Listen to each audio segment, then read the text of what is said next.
What's going on, everybody? Bobby Jones here. Welcome back to Purpose Points, the only free weekly video series that empowers educators to inspire and reach their students in 10 minutes or less. Today in this video, I'm going to be giving you some tools that you can use to bridge the gap with the parents of the students that you work with. Obviously, distance learning has taken off for some recently, some it's been going for a while. So obviously, whatever level you're at during this time, you're gonna have to apply it to that. But for the most part, it should be universal. Most states are doing distance learning and have been doing distance learning. So I understand that it's probably still a little bit chaotic, which is fine. It's okay. We're going to get through this together. I came to keep saying that we're going to get through this together. This is a time that we've never seen, uncharted waters. But if we all work together, we can reach that one common goal. And that's just to really do this well and watch everybody succeed in doing it. So without further ado, let's hop right into it. The first thing that you can do to really bridge the gap and build that connection with the parents of the students you work with is let the parents know that we're here for one common goal. That means we're going to be on the same page and we're going to put our kids in the best position possible to be successful, as well as you want to be put in the best position possible to be successful, as well as the parents do too. So it's one of those things where we can disarm them right away and say, hey, we're here for one goal. Please, let's work together so we can get this done. I understand this crisis schooling.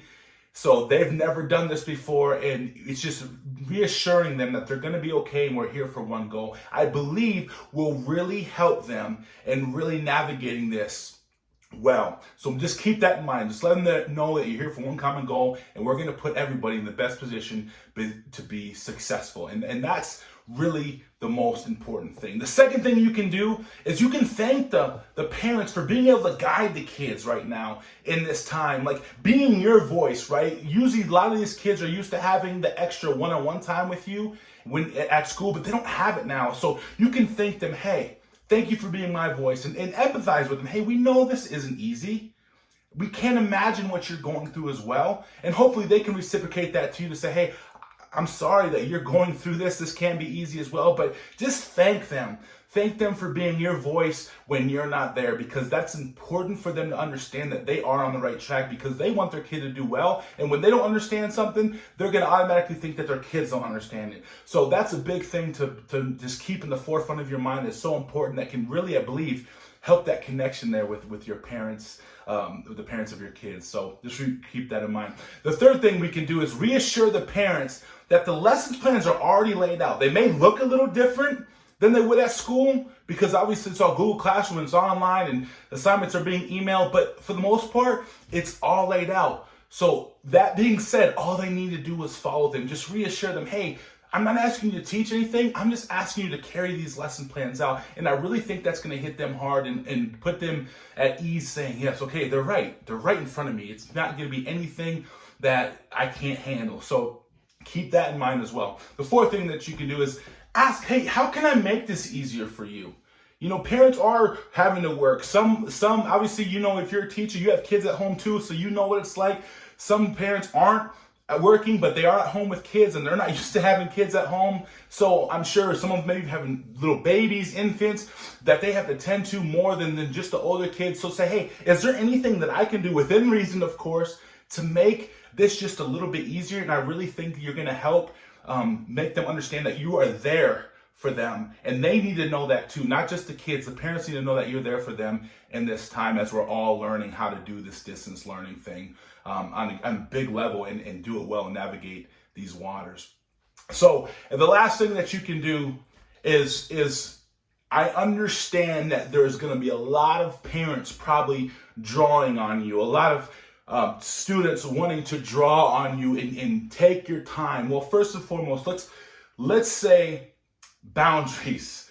You have to have boundaries. Don't be afraid to have boundaries. Do everything that your district is asking you to do, but make sure you're keeping your sanity at the forefront, because I know this is gonna be crazy for you, right? This already is crazy. And so what I would even recommend, maybe having a special time set aside each week. Maybe it's an hour a day, a couple of hours a day, where your parents and the kids can ask you questions. So you're not always available to them each and every day, every second, every minute, because you have your own family. There's things you're having to navigate through. So make sure you're using your boundaries. Your sanity is important. Your peace of mind is important. Your emotional and mental health is important. You don't have to drain it doing this. So make sure you're setting those boundaries. If you can, if it's doable, set the time aside where you can answer questions. Maybe it's every night from 6 to 7 p.m. where kids and parents can get on the phone with you, or you guys can do a Zoom call, or whatever it may be. Understand you're putting in so many hours the way it is. You have to be able to protect your peace, protect the time with your family, protect your emotional and mental health. Again, I love you guys. I'm here with you. We are walking this thing out. Some of you have just started distance learning. I hope it's going well. Others of you have been doing this for quite some time. I hope that's going well. Whatever it is though, just know that you always have resources out there to help you. Lean on your fellow teachers, lean on your fellow administration, and just know that even if you're making mistakes, it's not the end of the world. You're gonna make mistakes, but I always say if you're gonna make a mistake 100 miles an hour. I'm with you guys. I believe in you. And I know that at the end of this thing, your kids are going to come out better for what you've done. And even in the short amount of time that you've had to prepare, they're going to come out better because you do care about your students. You love your students and you're here for them. And you're doing all you can do to make sure that you are helping them succeed and their parents succeed. And I hope that this bridges the gap with the school and the parents and your kids. I really hope this brings you guys together in a unified front after this. And, when it's all said and done, this is where our schools, I believe, can really thrive into the next generation of leading our kids into the right ways that they need to go. With that being said, make sure if you haven't yet subscribed to this video, and on my website, if you go to the bottom of my homepage, BobbyJonesSpeaks.com, you can subscribe to this if you haven't already. If you're just watching this, if someone forwarded this to you, you can subscribe to this and get this free weekly video series. It's definitely worthwhile. So make sure you go grab that, subscribe to my channel, hit the bell for all the notifications. And just know that I'm in it with you. We're walking this thing out, and it's gonna be okay. Love y'all. See you next week.